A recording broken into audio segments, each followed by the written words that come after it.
Bwana Yesu asifiwe. Naongea kwa masikitiko makubwa na ninaongea kwa huzuni kubwa. Mimi sio mwanasiasa wala sio mtu anayependelea marumbano ama maneno yasiyokuwa na maana. Lakini kusema kweli, vijana wa taifa jirani la Kenya mnahuzunisha kama sio kusikitisha. Sijui ni kizazi cha aina gani hiki ambacho kiko Kenya. Watu hawa wamevuka mipaka. Tumekuwa tukishuhudia wakitumia muda mwingi kufanya fujo, maandamano, kutukana viongozi wao, kutukana maraisi, lakini sasa wamevuka mipaka kiasi kwamba sasa hatuwezi kunyamaza. Kumtusi rais wetu, kumtusi rais wa Tanzania, kumtusi Mheshimiwa Rais Suluhu Hassan, kumtusi Rais Samia Suluhu Hassan ni sawasawa na kuwatusi Watanzania milioni 60. Ili jambo limeniuma. Mimi ni mhubiri, mimi ni mchungaji, ni mtu ambaye nimetembelea karibu Kenya yote. Hakuna sehemu sijui Kenya. Ninawaheshimu wa Kenya na ninawapenda.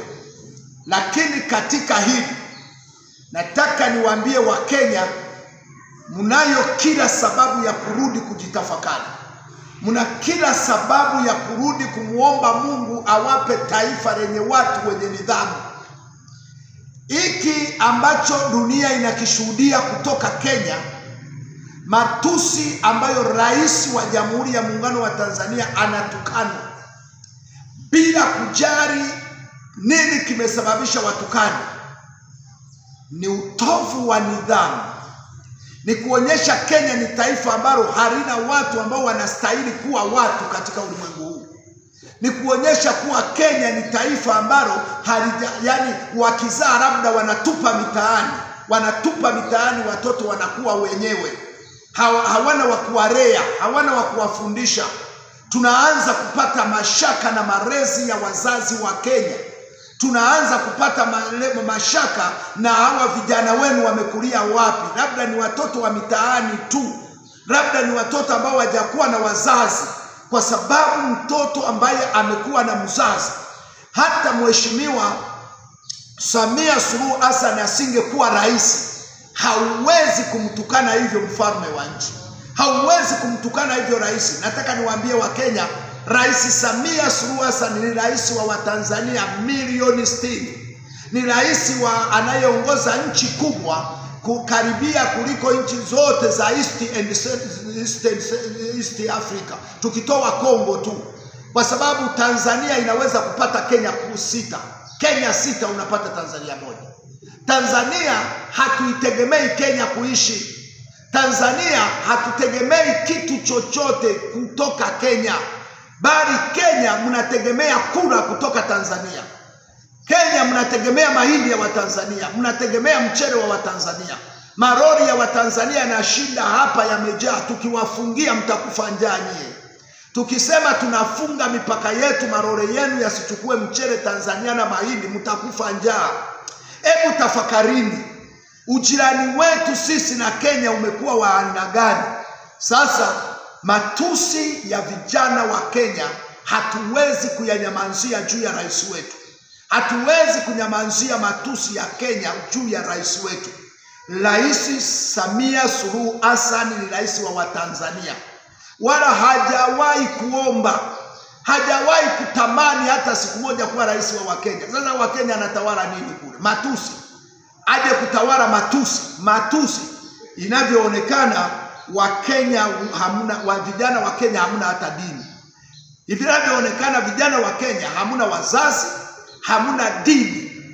Maanake nilikuwa ninashangaa jinsi mnavyotukana rais wenu, mnavyotukana wazee kama Mheshimiwa Raila Amolo Odinga, mnavyotukana watu, mnavyofanya fujo. Wakenya ambao mliingia kula chakula cha waheshimiwa wabunge bungeni njaa, Wakenya ambao mnashinda street Kariabangi huko, mnashinda huko sijui kwenye bunge la wananchi, mnashinda mnatukana marais wenu, mnatukana mfalme, mnatukana serikali yenu, hamna jipya. Yani hakuna jambo hata moja ambalo Watanzania tunaweza tukaiga kwa vijana wa Kenya.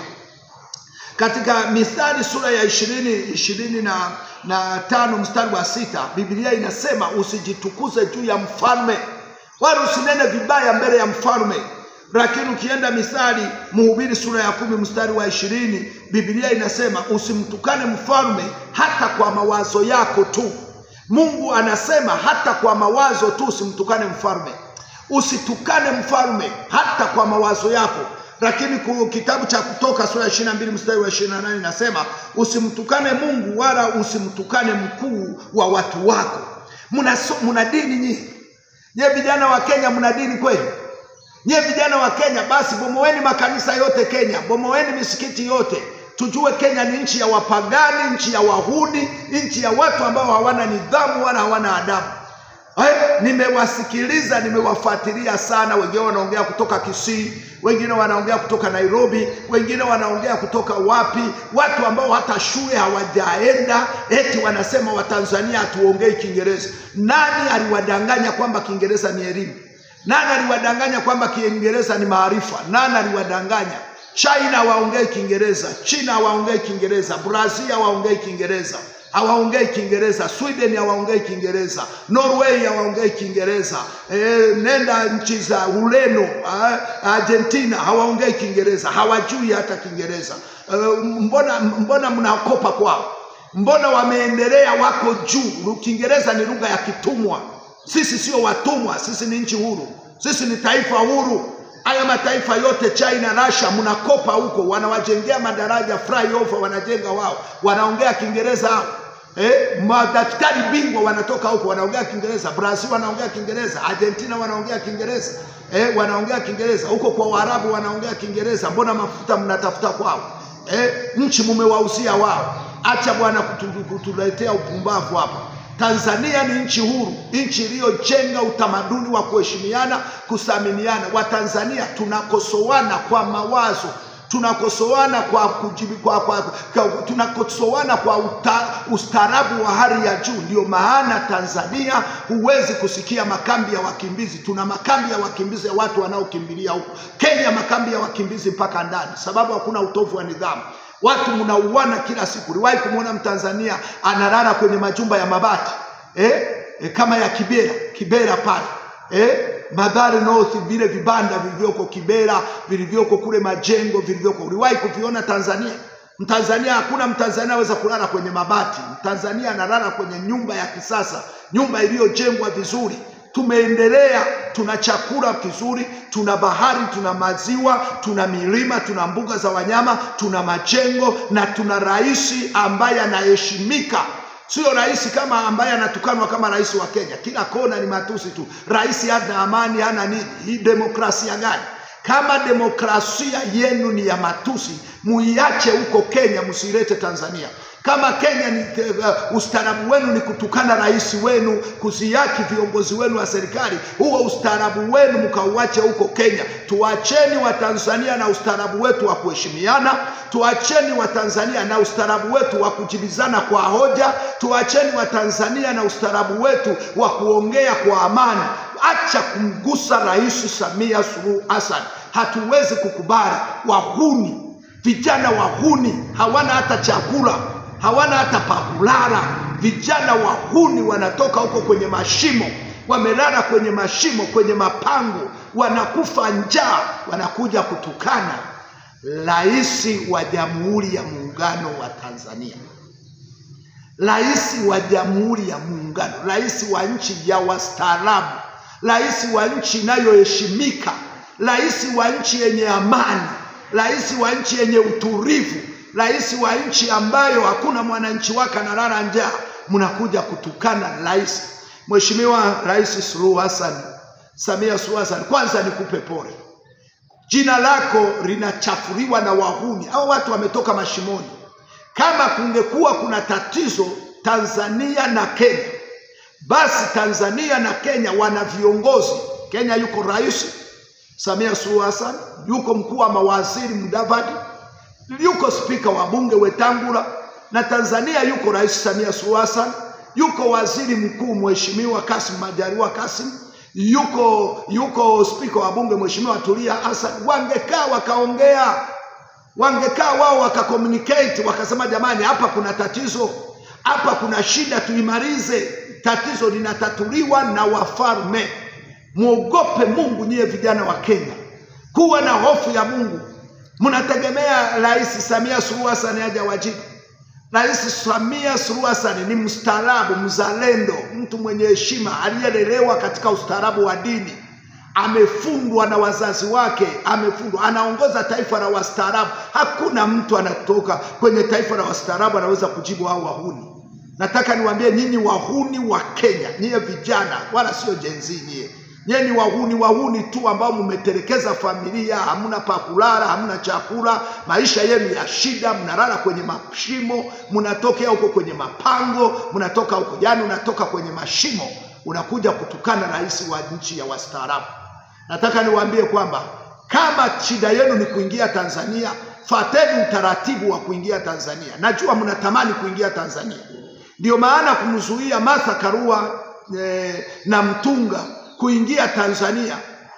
Hao mnaojiita wanaharakati, kama nyinyi ni wanaharakati, tulizeni dhuruba katika nchi yenu.